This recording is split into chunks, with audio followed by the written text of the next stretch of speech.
Good afternoon, students. Today we will learn about some new transactions which is related to discount. Okay. Now before that, let me explain you what is the meaning of discount. You must have heard this word. This is not a new word for you.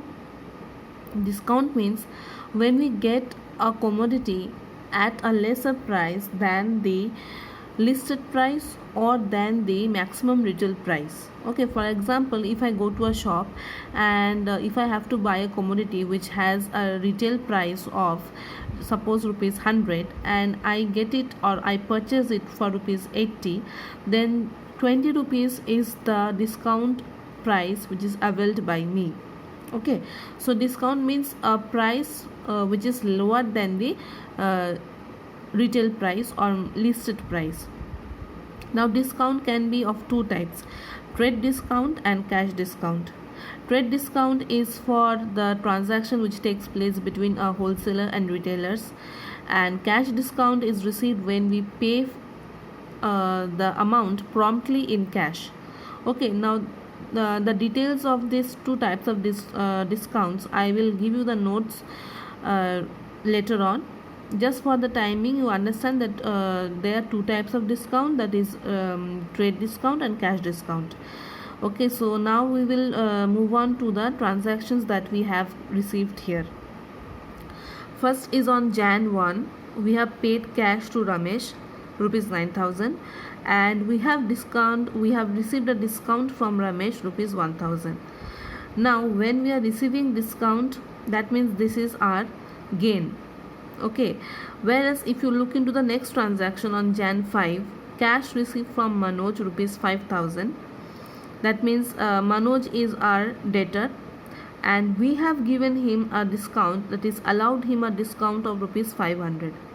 So total amount which we were supposed to receive from Manoj is rupees 5,500, but we have received only 5,000. So this is discount allowed is a expense for us, whereas in the previous transaction we had received a discount because Ramesh was our creditor.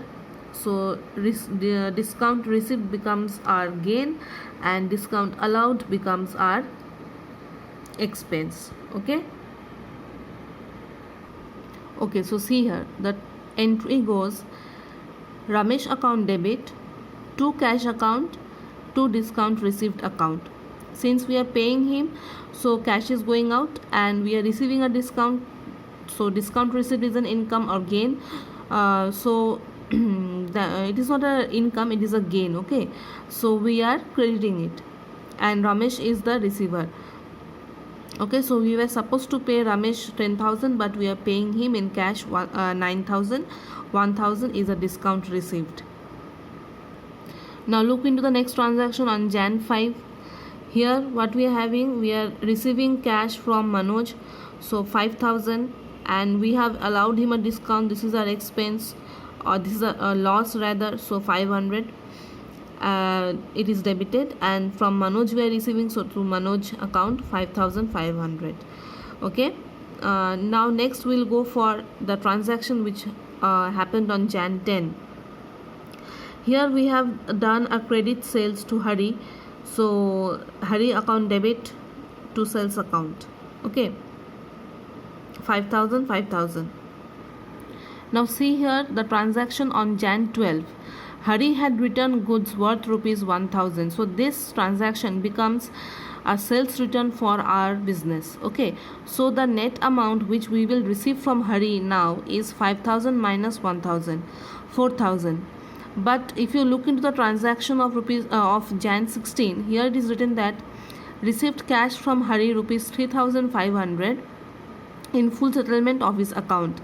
That means he has paid us 3,500 only and he has settled his account. That means he will not pay us anymore. So this 500 is the discount allowed to him. So this is a loss. Okay, because we were supposed to receive 4,000 from him, but we have received 3,500 from him. So now we will look into the entry of these two transactions.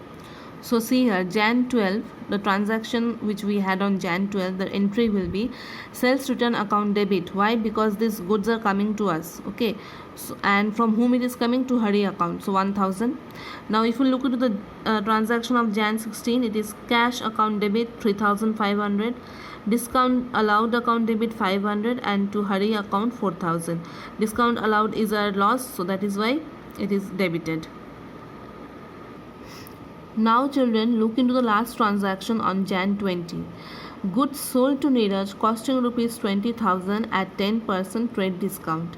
That means we have sold the goods at a discount. Okay. Now how to calculate that? It is given 10%. So cost of the goods were 20,000. So 10% of 20,000 gives us rupees 2,000.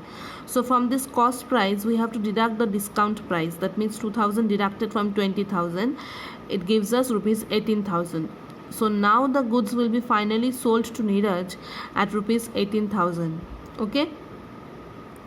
So the last entry is Neeraj account debit to sales account and the value of sales comes as 18,000. I hope this is clear to you all. If anyone faces any problem, they can ask me their doubts personally also. Thank you students.